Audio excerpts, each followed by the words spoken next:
دادگاه نهایی کلین شهر نوسیبیرسک روسیه روز 3 اپریل سال 2024 درخواست تفتیشات را قانع ساخته شهروند تاجیکستان دلیرجان اوچیلوف را تا 1 یونی سال 2024 به حبس پیشکی گرفت. دلیرجان اوچیلوف به افباشی و پنهان کردن معلومات بردروغ درباره جنگ روسیه به ضد اوکراین عیبدار می شود. بازداشت او بر اساس شکایت یک قصاب دیگر بازار نوسیبیرسک صورت گرفت. با وجود آن که مؤلف شکایت نسبت به قصاب تاجیک همچون رقیب غرض شخصی داشت، به شکایت او رئیس کمیته تفتیشات روسیه الکساندر باستریکین که با موقع آشکارا به ضد مهاجران نام برآورده است توجه نشان داده و طلب کرد که دلیرجان اوچیلوف را به جوابگری بکشانند. بعد این امر از بالا به ضد قصاب تاجیک بر اساس دو بند کودکس جنایتی روسیه ماده 213 قسم 1 افباشی و ماده 207 علاوه 3 قسم 2 پنهان کردن معلومات بردروغ درباره عملهای ارتش روسیه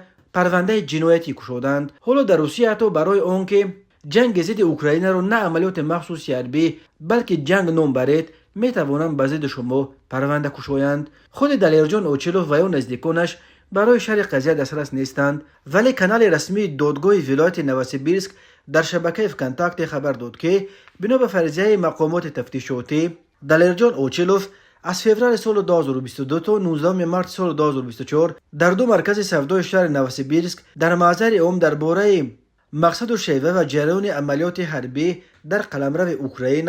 و ولایت‌های خرسون و زاپاروژه و درباره عملهای پرزیدنت روسیه در چارچوب این عملیات مخصوص حربی معلومات بردروغ پنهان کرده، همچنین با اظهار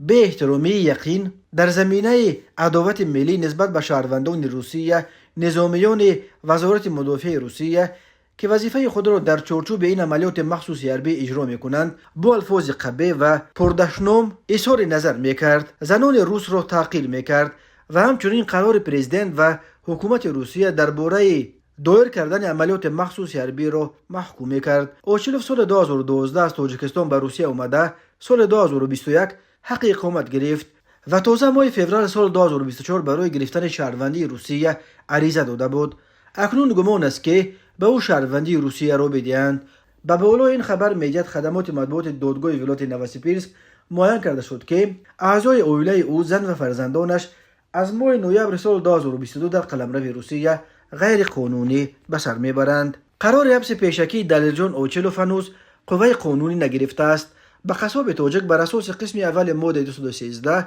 کودکس جنایتی روسیه برای افباشی همچون جزا و جریمه وزنین یا تا 5 سال حکم زندان تهدید میکند، اما بر اساس قسم دوم ماده 207 علاوه 3 برای پنهان کردن فیک درباره ارتش روسیه و تنقید پرزیدنت و حکومت به دلیرجان اوچیلوف می تواند از 3 میلیون تا 5 میلیون روبل جریمه و یا از 5 تا 10 سال زندان تهدید می کند.